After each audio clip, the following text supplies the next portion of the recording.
welcome back channel, TrainStation2. Alright, unfortunately we got second competitions due to the gem spender, so that's really frustrating. I mean, we managed to get about 100 EP in terms of the placing between myself and the gem spender. Unfortunately, when it ended, basically just spent to get that 100 over EP ahead, and this is disastrous.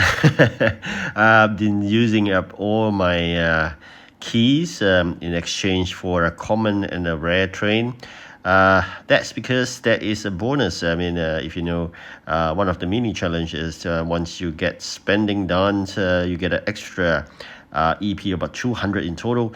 So that was something that I thought I could do, given the fact that we have really a tough fight ahead. And of course, along the way, I even did this electric fleet upgrade as well. So I was at a very good positioning, because I thought with all this extra EP, that would put us in the first place secured, and because working towards the 1000 event coin legendary is definitely the target. So I given up hope in getting that other legendary of 4000 event keys, because I just find this event a bit too much in giving the fact that there's so little keys for so much of delivery items. So very amazed by the fact that the delivery items has increased tremendously compared to previous events. This is the first time I'm playing this event. Is totally new, but I must say it is so much tougher.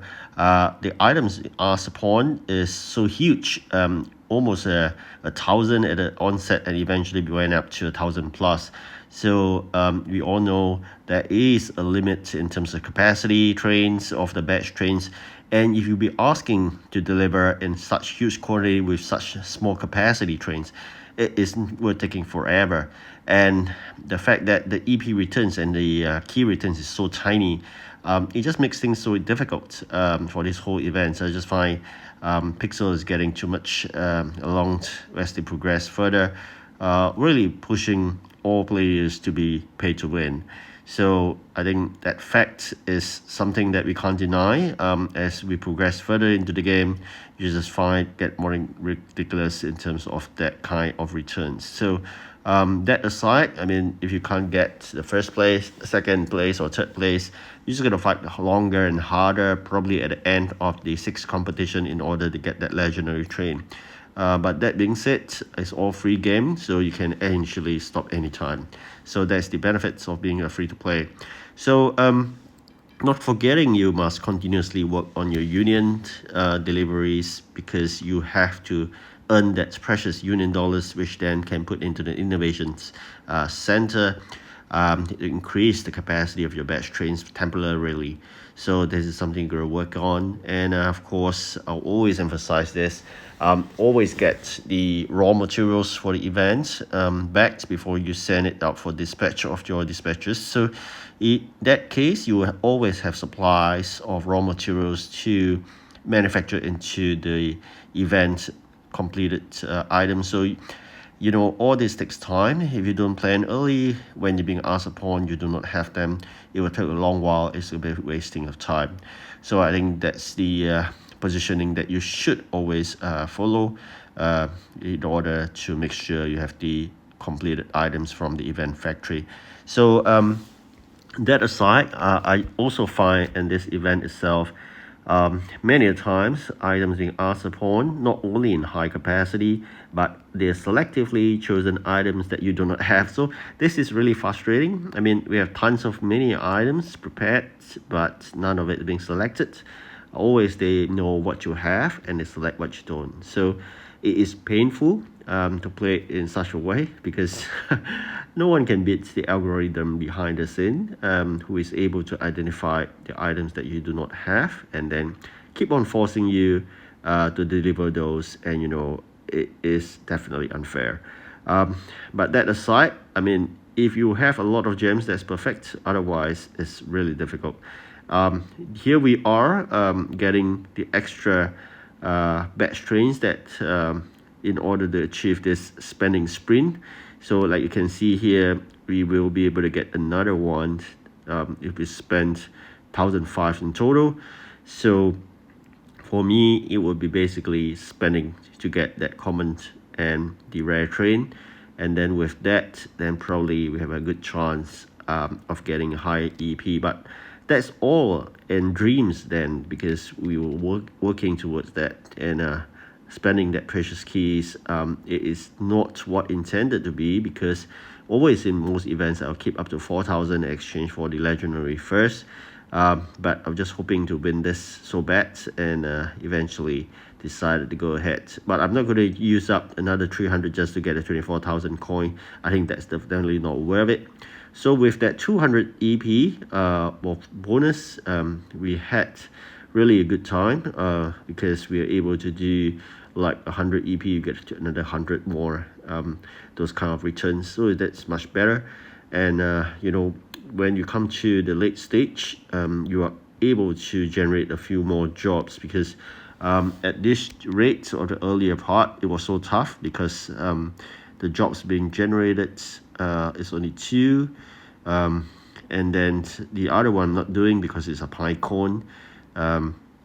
So basically working with 2 jobs, and of course gradually once you completed that, you're able to unlock 1 more job. I think 3 jobs is so much easier.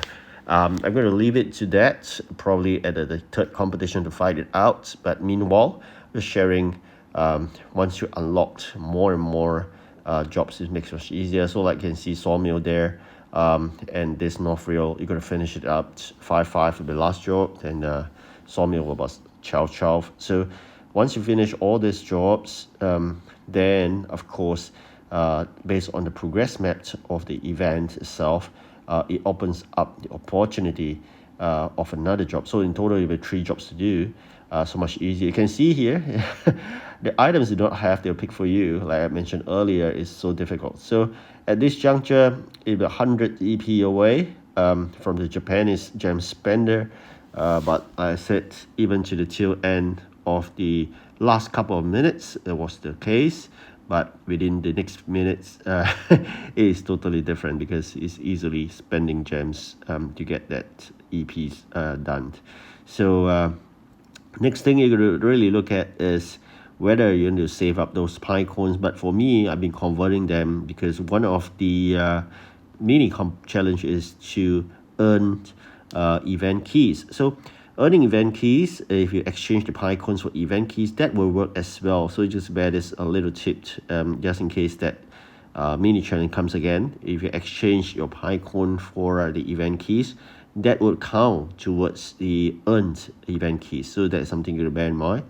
So I'm going to save up the pie coins for now, since that mini challenge may comes up eventually, and only when that happens, then I will exchange the pie coins for the event keys. Anyways, the amount of event keys I have currently wouldn't allow me to change for anything. So no point in exchanging the pie coins right now. Hopefully that challenge come out soon, so we can make advantage of that. So for now, can see the quantity has went up to 1080. I mean, it is horrendous. I mean, 1080 of event items delivered is madness, right? So unlock all mine, and unlocked the clock railway. So then of course with that you have 3 jobs. So this is what I meant earlier. So you got to bear in mind, once you unlock those jobs, it's so much easier. But of course, this is the map I'm talking about. So North Rail, it is the hindrance. If you don't clear that, then you can't open up that job. So make sure you do it in order to get 3 jobs. I think that makes a huge difference if you have 3 jobs and 3 opportunity of earning EPs vis-a-vis 2 jobs, and sometimes the quantity you don't have. So here we are, a couple of minutes more, 100 EP ahead. But I said the result is you don't get the so that's that. But that's life. You work hard, not rewarded. That's so familiar in life, right? So but then let's take a look quickly. Things to be delivered, and of course with that we claim the 2nd place by shy of about 25 gem spender. Hit it. Thank you so much for watching. Do like and subscribe. Goodbye.